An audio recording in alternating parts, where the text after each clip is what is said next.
Hello guys, Radhe Radhe. आज के इस वीडियो पर हम लोग पढ़ने वाले हैं chromatin fibres, chromosomes and chromatid किसे कहते हैं। न्यूक्लियस पढ़ने से पहले हम लोग को ये नॉलेज होना चाहिए कि genetic materials that is DNA वो किस अरेंजमेंट में अरेंज रहती है इनसाइड द न्यूक्लियस। फिर हम लोग नेक्स्ट लेक्चर न्यूक्लियस पे करेंगे।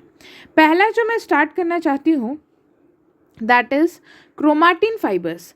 क्रोमाटिन फाइबर्स जो रहते हैं वो क्या रहते हैं, बेसिकली एक थ्रेड लाइक स्ट्रक्चर्स रहते हैं जो कि आपको यहाँ पिक्चर्स में दिख रहा है हूबहू। और इतनी गहराई में ये जेनेटिक मटेरियल्स कंसिस्ट करते हैं कि माइक्रोस्कोप भी कभी कभी फेल हो जाते हैं।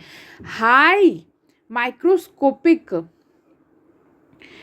विजिबिलिटी चाहिए तो ही ये देख सकते हैं कि डीएनए किस तरीके से अरेंज रहता है एक क्रोमाटिन फाइबर में, क्रोमोसोम्स में एंड क्रोमोटिड में। तो basically let's start the important point regarding this chromatin fibres observed by the Fleming.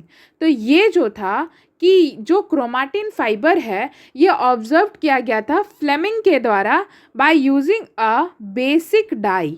एक बेसिक डाई यूज़ करके ये लोग क्या किए थे, क्रोमाटिन फाइबर को अलग किए थे। और वो किसने किया था, दैट इज़ फ्लेमिंग ने।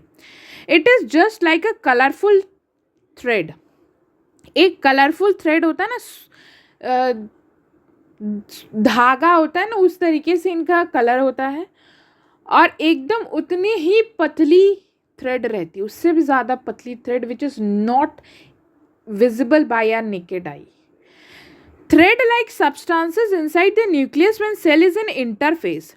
तो ये एक इम्पॉर्टेंट पॉइंट है। जो क्रोमाटिन फाइबर रहता है वो सेल के इंटरफेस में प्रेजेंट रहता है। ठीक है, इंटरफेस बेसिकली जो डिवीजन से पहले, माइटोटिक डिवीजन से पहले जो फेज आता है जहाँ पे सारा न्यूट्रिशंस मटेरियल्स एक सेल में कंटेन्ड होता है।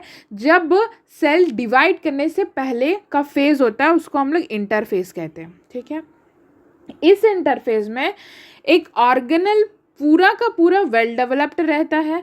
उसमें large amount of proteins, RNA and DNA well developed organised form में प्रेजेंट रहता है। मतलब एकदम अच्छे तरीके से ड्रेसअप रहता है सेल। उस फेस को, उस पूरे फेस को बेसिकली हम लोग क्या कहते हैं, इंटरफेस कहते हैं, जिसको हम लोग प्रिपरेटरी फेस कहते हैं। तो जो क्रोमाटिन फाइबर्स होता है वो हमेशा इंटरफेस में ही पाए जाते हैं। They are not found in mitotic phase, वो डिविजन फेज में कभी नहीं मिलेंगे। ये जो रहते हैं ये नॉन काउंटेबल रहते हैं। It is non countable. Non countable का मतलब ये होता है कि ऐसा तो ये तो विजिबल नहीं है हमारे नेकेड आई से। नॉन काउंटेबल के इंसेंस ये कहना है कि आप इसको गिन भी नहीं सकते हो। गिनते गिनते बहुत बार गलतियाँ हो जाएंगी। किस तरीके से, कहाँ पे क्रोमोसोम्स, कहाँ पे उसके जेनेटिक मटेरियल्स कैसे अलॉट करना है, ये भी गलतियाँ बहुत बार हो जाती है। तो it is not even countable. Next is chromosome. जब क्रोमाटिन फाइबर ना इंटरफेज होता है उसके बाद तो हमारा डिवीजन फेज आता है। तो जो माइटोटिक फेज में जब सेल एंटर करता है मैम, तो उसमें एंटर करता है जैसे ही, तो जो पहला फेज आता है दैट इज प्रोफेज। यहाँ पे क्या होता है, प्रोफेज में सबसे पहले जो सेल रहता है उसका जो जेनेटिक मटेरियल, मतलब कि किस में कंटेंट है, क्रोमाटिन फाइबर में कंटेंट था इन दी इंटरफेस। अब वो धीरे धीरे क्या करने लगता है, एक दूसरे से ये कॉइल होने लगते हैं। ठीक है, गाढ़ापन आने लगता है। और उसी कॉइल स्ट्रक्चर को जब माइक्रोस्कोप के द्वारा देखा गया था तो वो इस तरीके से दिखता है, इस तरीके का ये दिखता है। Two thread called sister chromatid.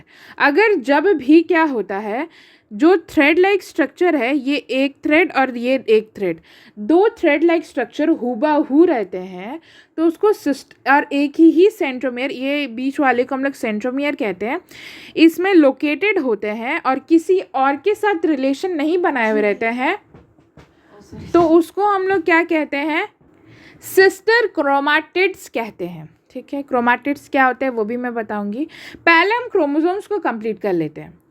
Basically क्या होता है, जो सैटेलाइट होता है, सैटेलाइट क्रोमोसोम को जो सबसे अपर पार्ट होता है उसको सैटेलाइट कहते हैं, जो कि हमारे सिलेबस में उतना नहीं है।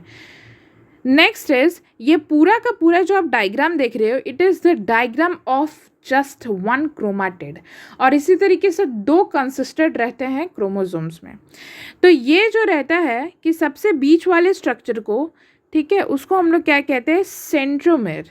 सेंट्रोमेर एक प्रोटीन से बना हुआ रहता है। ये क्वेश्चन नीट में पूछा जा चुका है कि what protein does the centromere consist of, the protein named is kinetic चोर। ठीक है, इसमें स्पेलिंग अच्छे से नहीं दिख रहा है तो मैं बता देती हूँ, काइनेटिक चोर इसे कहते हैं। ठीक है, उसके ऊपर हल्का सा ऊपर जो स्ट्रक्चर्स कंस्ट्रक्शंस प्रेजेंट रहते हैं उसको प्राइमरी कंस्ट्रक्शंस कहते हैं, और जो सैटेलाइट के नीचे प्रेजेंट रहता है कंस्ट्रक्शन, जो कि हर किसी में नहीं प्रेजेंट रहता है, हर किसी क्रोमाटिड या क्रोमोसोम्स में नहीं प्रेजेंट रहता है, वो किन्हीं क्रोमाटिड्स या क्रोमोसोम्स में प्रेजेंट रहता है, उसको हम लोग सेकेंडरी कंस्ट्रक्शंस कहते हैं। इसका भी काम रहता है। अब हम लोग स्टार्ट करते हैं कि हेट्रोक्रोमाटिन और यूक्रोमाटिन किस पार्ट को कहते हैं। बेसिकली जो प्राइमरी कंस्ट्रक्शन के नीचे पार्ट प्रेजेंट रहता है उसको हम लोग हेट्रोक्रोमाटिन कहते हैं। ठीक है, ये क्या रहते हैं, that is tightly packed, darkly stained. ये क्या रहते हैं, जो प्राइमरी कंस्ट्रक्शन के बाद जो भी कंस्ट्रक्शंस प्रेजेंट रहते हैं वो एकदम टाइटली पैक्ड रहते हैं। ठीक है, डार्कली स्टेन्ड रहते हैं, इनका कलर जो रहता है वो डार्किश कलर का रहता है, जैसे आप देख सके उस कलर का रहेगा। साथ ही साथ ये नॉन कोडिंग रहते हैं, मतलब कि इसमें कोई भी डीएनए का कोडिंग प्रेजेंट नहीं होता है। ठीक है, ये नॉन कोडेबल रहते हैं और ये बल्क में प्रेजेंट रहते हैं। एक बल्क में बहुत ज़्यादा बल्कियर पार्ट में ये प्रेजेंट रहते हैं। जितना एक यूक्रोमाटिन नहीं प्रेजेंट रहता उतना एक हेट्रोक्रोमाटिन प्रेजेंट रहता है, और इन्हीं सारे स्ट्रक्चर्स को गवर्न करता है। उस स्ट्रक्चर को हम लोग हेट्रोक्रोमाटिन ही कहते हैं, जो कि बेसिकली नॉन एक्टिव रहता है, इसका कोई भी लेना देना नहीं रहता है। ठीक है, नेक्स्ट इज जो स्ट्रक्चर जो है, जो प्राइमरी कंस्ट्रक्शन सेंट्रोमेयर और फिर प्राइमरी कंस्ट्रक्शंस को कंसिस्ट करता है, उस स्ट्रक्चर्स को हम लोग कहते हैं यूक्रोमाटिन। यूक्रोमाटिन बेसिकली क्या होता है, जहाँ पे डीएनए क्या है या फिर जो जेनेटिक मटेरियल है मैम, वो लूजली पैक्ड रहेगा, लूजली एकदम पैक्ड रहता है और लाइटली स्टेन्ड रहता है। अगर वो लूजली पैक्ड है तो उसमें स्टेननेस भी ज़्यादा नहीं होती है। जो क्या कंसिस्ट करेगा, कोडिंग पार्ट कंसिस्ट करेगा, कोडिंग कंसिस्ट करेगा डीएनए का, और साथ ही साथ वो लेस इन नंबर रहता है क्योंकि बल्कियर मात्रा में हेट्रोक्रोमाटिन प्रेजेंट रहते हैं, और इस स्ट्रक्चर को हम लोग यूक्रोमाटिन कहते हैं, जो कि एक एक्टिव फेज में रहता है। Types of chromosomes on the basis of centromere, basically क्या होता है कि मेटासेंट्रिक उस क्रोमोसोम्स को कहते हैं जहाँ पे जो दोनों आर्म्स है वो इक्वल है, और सेंट्रोमियर जो है वो लोकेटेड एकदम सेंटर में रहेगा। ये अच्छा खासा क्रोमाटिड कंसिस्ट करता है और दो रहते हैं तो उसको क्रोमोसोम्स कह देते हैं। बेसिकली इसका जो स्ट्रक्चर होता है वो वी शेप्ड होता है। It is very important, very very important, ये नीट में पूछा जा चुका क्वेश्चन है। ठीक है, इसका मेटासेंट्रिक का जो शेप होता है वो वी शेप्ड होता है, मे बी लाइक दिस होगा। ठीक है, सब मेटासेंट्रिक जो रहते हैं इसका जो स्ट्रक्चर होता है वो एल शेप्ड का रहता है, और सब मेटासेंट्रिक में जो सेंट्रोमियर होता है वो सेंटर में लोकेटेड नहीं होता है। उसमें एक वेरी स्मॉल आर्म रहता है और एक वेरी बिग आर्म प्रेजेंट रहता है। जो स्मॉल आर्म रहता है उसको हम लोग पेप्टाइड कहते हैं, जिसको हम लोग पी आर्म कहते हैं, और साथ ही साथ जो लार्ज जो बिग आर्म रहता है उसको हम लोग क्यू आर्म बोलते हैं, जो कि नीट का क्वेश्चन है। पी आर्म किसे कहते हैं एंड क्यू आर्म किसे कहते हैं, और ये किस टाइप ऑफ क्रोमोसोम्स में प्रेजेंट रहता है। Next is एक्रोमेटासेंट्रिक।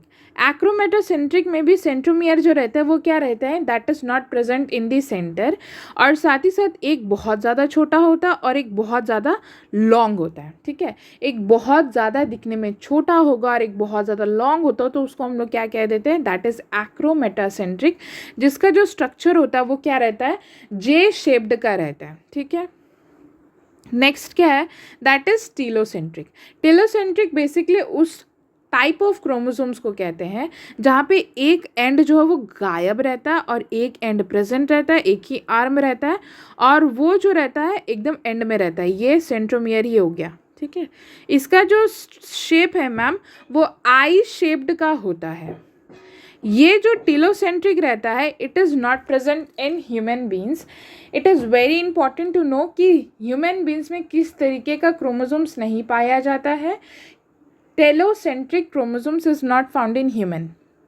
नेक्स्ट इज ये क्रोमोसोम जो रहते हैं वो क्या होते हैं, रॉड लाइक, जो कि कॉइल्ड रहता है क्रोमाटिन फाइबर्स के at the time of division.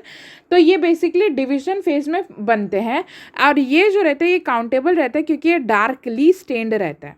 ठीक है, नेक्स्ट इज एक हाफ ऑफ क्रोमोसोम्स को क्रोमाटिड ही कहते हैं। ठीक है, जीन्स आर अरेंज्ड लीनियरली। यहाँ पे क्या होता है कि लीनियरली जो जीन्स होते हैं वो अरेंज्ड रहते हैं। ये काउंटेबल रहता है, आप इसको काउंट कर सकते हो क्योंकि डार्कली स्टेन्ड रहते हैं। साथ ही साथ chromatid is a longitudinal half of chromosomes formed after the division. तो ये लॉन्गिट्यूडनल हाफ होता है, आप इसको इस वर्ड को याद करके रखना।